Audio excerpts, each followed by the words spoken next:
माननीय मुख्यमंत्री जी। अध्यक्ष जी, माननीय सदस्य ने एक बहुत महत्वपूर्ण मुद्दे की ओर सदन का ध्यान आकर्षित किया है और वास्तविक तथ्य इस माननीय सदन के समक्ष आने चाहिए। महिला और बाल सुरक्षा और खासतौर पर सेक्सुअल हैरेसमेंट से जुड़े हुए जो मुद्दे होते हैं वह केवल बाहर से ही नहीं होते हैं। इसके दोनों तरीके हैं, घर के अंदर भी और घर के बाहर भी। और इसलिए इन दोनों मुद्दों को ध्यान में रख करके सरकार ने इस दिशा में जो ठोस कदम उठाए हैं वह इस सदन के सभी माननीय सदस्यों के संज्ञान में बहुत आवश्यक हैं।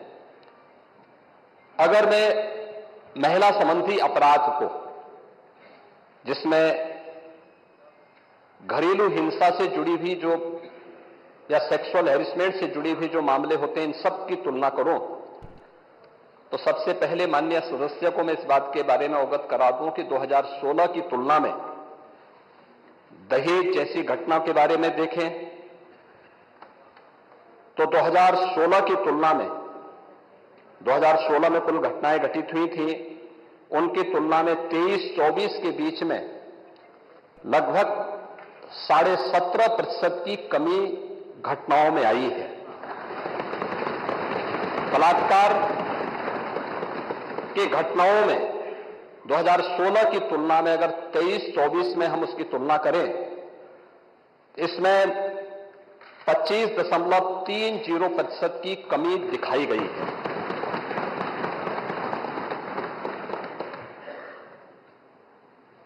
लेकिन अगर हम इन सभी बातों को ध्यान में रखें कि 17 से लेकर के 24 के बीच में महिला और जो नाबालिग बच्चे हैं उनके खिलाफ यौन उत्पीड़न से जुड़े हुए जो मामले हैं, उनमें से प्रदेश सरकार ने अपने प्रोसिक्यूशन विंग को मजबूत करने का परिणाम सामने आया है। 24,402 प्रकरण में अभियुक्तों को अब तक सजा दिलाई जा चुकी है। 17 से लेकर 24 के बीच में पॉक्सो अधिनियम के अंतर्गत 9,875 अभियोगों में सजा दिलाई गई है। 2022 से 24 के मध्य में महिलाओं के विरुद्ध पॉक्सो अपराध में न्यायालय के द्वारा 16,718 अभियुक्तों को सजा दी गई है, जिनमें 21 को मृत्युदंड, 1713 को आजीवन कारावास, 4,653 को 10 वर्ष या उससे अधिक के कारावास और 10,331 को 10 वर्ष से कम के कारावास की सजा भी दी गई है। प्रदेश के अंदर अगर हम लोग देखें कि इस दिशा में जो अन्य प्रयास हुए हैं, खासतौर पर भारत सरकार के द्वारा इस प्रकार के मामलों को बहुत ही गंभीरता से लिया जाता है। इसके लिए investigation tracking system for sexual offences के बारे में भारत सरकार ने जो अपना पोर्टल तैयार किया है, इसको हम लोगों ने 2018 में ही, पिछली सरकारें उसके प्रति उतनी संवेदनशील नहीं थी, लेकिन 17 के बाद से हम लोगों ने इस पर काम प्रारंभ किया और अप्रैल 18 में हम लोगों ने इस पोर्टल को एक्टिव करने के साथ ही इस कार्यक्रम को आगे बढ़ाया है। और अगर इसमें हम देखें कि जो प्रॉपर मॉनिटरिंग, फोकस मॉनिटरिंग जो प्रदेश के अंदर हुई है, उसका परिणाम है कि जो पेंडेंसी थी, ये पेंडेंसी एक दिन की नहीं थी, एक वर्ष की नहीं थी, ये वर्षों से पड़ी हुई थी। महिला संबंधी अपराध से जुड़े हुए मामलों में, बलात्कार के मामलों में, नाबालिगों के साथ जो उनके सेक्सुअल हैरेसमेंट से जुड़े हुए जो मामले थे, वर्षों से पेंडिंग थे। उस पेंडिंग्स को पूरा करने के साथ आज मुझे बताते हुए प्रसन्नता है कि उत्तर प्रदेश देश के उन टॉप 3 राज्यों में है जिन लोगों ने पेंडेंसी को पूरा करते हुए, और देश के अंदर जो पेंडेंसी रेट के आधार पर प्रदेश का देश में द्वितीय स्थान और इन मामलों को, अपराधियों को सजा दिलाने के मामले में, मामलों के पूरी तरह निस्तारण के मामले में देश के अंदर तीसरे स्थान पर उत्तर प्रदेश है। महोदय, ई प्रोसिक्यूशन में उत्तर प्रदेश देश का सबसे बड़ा राज्य है, लेकिन ई प्रोसिक्यूशन प्रणाली को लागू करने वाला राज्य भी है और इसमें देश के अंदर नंबर 1 स्थान पर यूपी का स्थान है। महिला और बाल अपराध संबंधी अभियोगों के निस्तारण में देश में प्रथम स्थान है। लगभग हमारे 98% से अधिक मामलों का निस्तारण करने में उत्तर प्रदेश आज देश का वह पहला स्थान रखता है।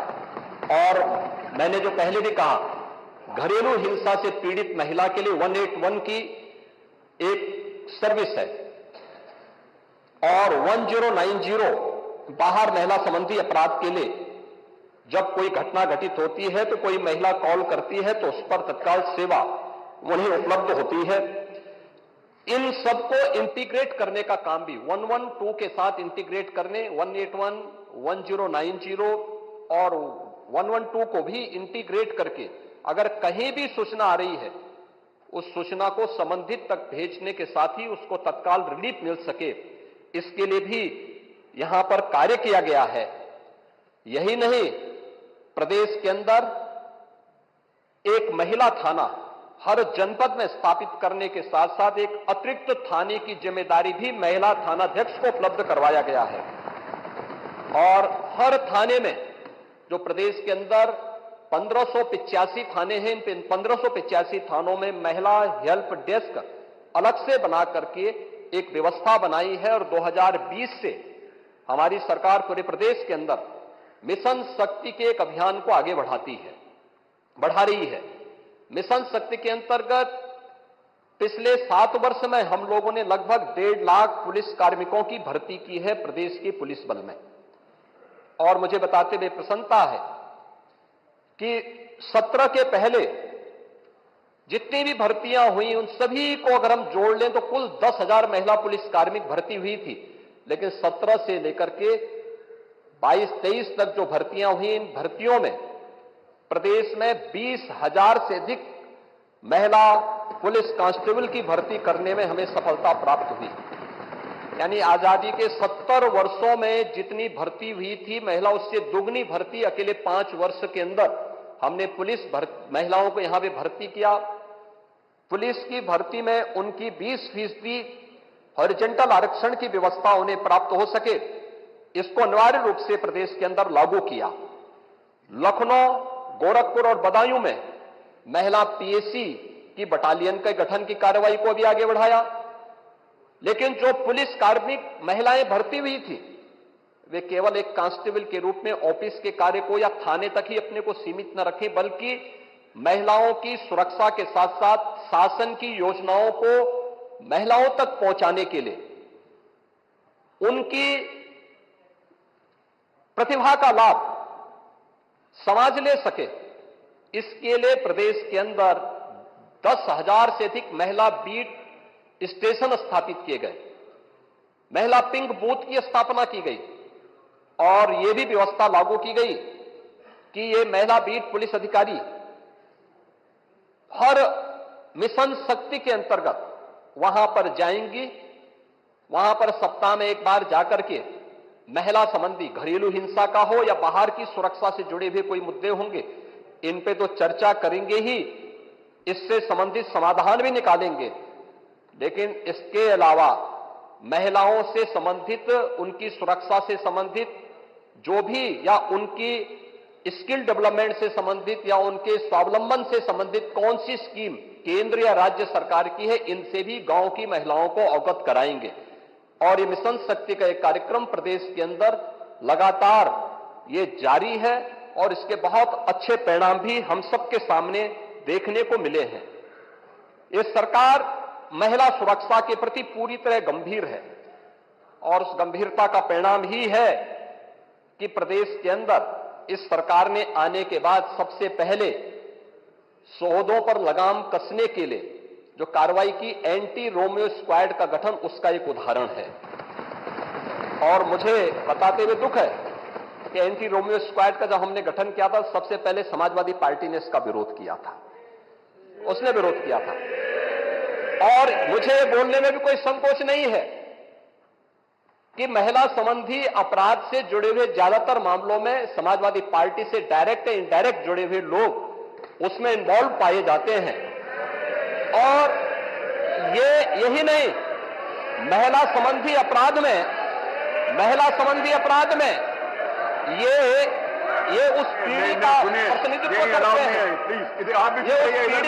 ये उस पीढ़ी का प्रतिनिधित्व करते हैं जिस पीढ़ी ने कहा था, जिसने कहा था कि लड़के हैं गलती कर देते हैं। ये महिला सुरक्षा की बात क्या करेंगे?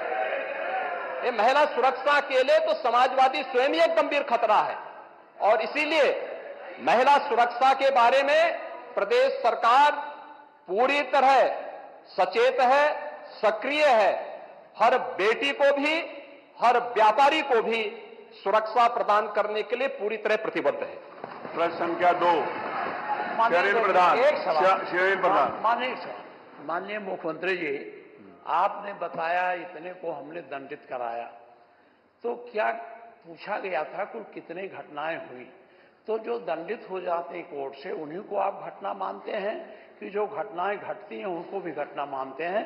यह स्पष्ट कर दें कुल कितनी घटनाएं घटित हुई।